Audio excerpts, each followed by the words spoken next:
This term, we are talking about social justice. Social justice is probably not a term that you use every day, but it's basically wanting a just society, a society that is fair for all. And who wouldn't want a fair society? Except you live in one of the richest countries in the world. And that means that the poorest people in our country actually live better than most other people in the world. Actually, if you are on the top payment level on government welfare, you are one of the 20% richest people in the world. Now that changes your perspective. Do you want global social justice, which means that we need to distribute our wealth with everybody there? But it's not only financial, it is also equality in society. Who wouldn't want an equal society where everyone is equal and everyone gets the same and lives the same? Except, is it okay for the person who's worked hard all their life to get exactly the same amount of money as the guy who's lying on the couch just playing the PlayStation? You can see that social justice is something that is going to be quite tricky to really unpack. Because social justice is about equality, fairness, the poor versus the rich, the haves versus the have-nots. At this stage, this video is recorded for students in a private school which have access to technology that children in a poorer environment might not actually have. Socially, is that just? You have to ask yourself these questions. Now, for Christians, social justice has always been something of great importance.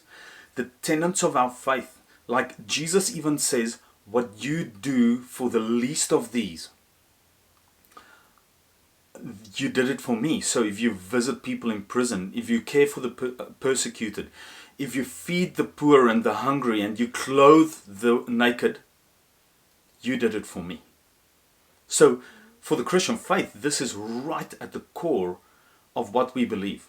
Now, social justice has got a slightly different tinge to it just in the past few years. We've seen great activism all across the world for equality. Now, there was a great philosopher in industrial Britain, and he saw that the poor were working the factories for very small salaries, and the owner of the factory, who did nothing, was making more and more. He was fat, he lived in a big house, but actually the factory workers who were living in hovels, and at that stage even children working in the factories, were living a substandard lifestyle. They were so hungry and so poor, they couldn't even afford enough food or clothing, especially in the harsh British winters. That made him think. His name was Karl Marx. Karl Marx was actually chased out of Germany because of his radical ideas. But there he started writing. He started writing his book, Das Kapital, The Capitalist. He said that actually history should be read through a lens of a war between the rich and the poor. The rich always exploiting the poor to make themselves richer. And he said that you could read through that lens what was happening. Every peasant revolt, that was the poor rising up against the rich. Every time you saw a revolution in a country, it's the poor rising up against the rich, like the French Revolution. Now he went that one step further and he said, what needs to happen is the poor need to rise up, the workers who are producing everything, overthrow the rich and take it for themselves. This led to an experiment called the United Soviet Socialist Republics, the USSR, where everyone was absolutely equal. Whether you were a rocket scientist or the person sweeping the streets, you got the same. If you had more kids, you would get more. If you had fewer kids, you would get less. The rocket scientist the doctor, they drove exactly the same car as the guy sweeping the streets or on who is disabled and couldn't do anything. Now, that's a fair society. I want you to go and look at how that turned out, because that is what a lot of people are calling for today to address social injustice. Because what happened in the USSR was, yes, you guessed it, those in control of the government, they became the upper class, and they had beautiful estates to go to for holidays. They worked in palaces, they had drivers, they were treated like royalty, and the poor, they were just poor again, until eventually they bankrupted themselves. Now, socialism is a very popular concept in the American election at this stage. You can actually see that play out. Bernie Sanders was very much in favor of a socialist agenda to distribute the wealth over society, because, and if you think about it, the 50 richest people own more than the bottom billion. Surely that can't be right, or is it right that they use their ingenuity in that? And should they share their money that they worked hard for? Like if you think about Jeff Bezos, at this stage the richest man in the world, of Amazon, he stood on his knees and packed those first Amazon boxes. Today he's the richest man in the world. Does he deserve it? Or must he share the wealth that he generated through his ingenuity?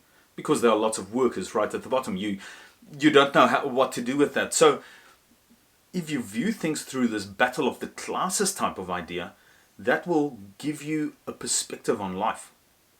That's why some people view life as a competition between men and women, and that it's all a power play, that one dominant group is oppressing another group, and therefore they must be fought.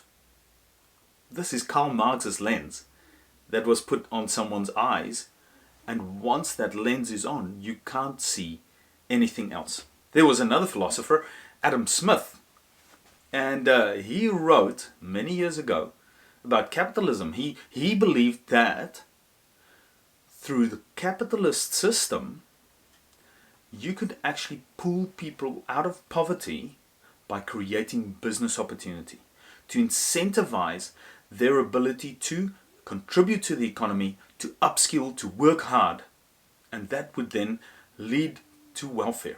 Now, what I'd like you to do is to ask yourself, in the countries of the world that you know of, and hopefully you've got quite a big general knowledge, which countries did the best for their citizens?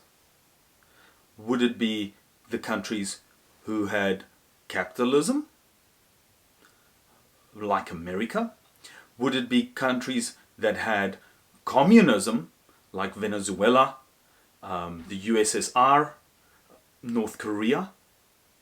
Or would it be those countries that had a capitalist system and then had some socialism to help those at the bottom just get to the right level? I want you to make your mind up. We'll talk about this a little bit more. So what I want you to do now is, it's easy for us to say, and lots of people of your generation make jokes about the boomers. Yeah, the boomers caused all the problems in the world. Can you see again? It's one group blaming another group for their problems. So instead of going, oh, the boomers, let's ask the question, what happened in society that we're in the place where we are now? Because, by the way, the boomers generated more wealth than anybody else, and probably healthier societies than anybody else, but that's a discussion for another time. What I want you to do is have a look at, we look at previous generations and we blame them for sexism and racism and all the things that are wrong in the world. What do you think we will be blamed for? I've got an activity for you in Google Classroom that I want you to have a look at. Please look at the paintings and the drawings and the videos that people have made criticizing our society. What are the things that we are missing that one day following generations would criticize us for?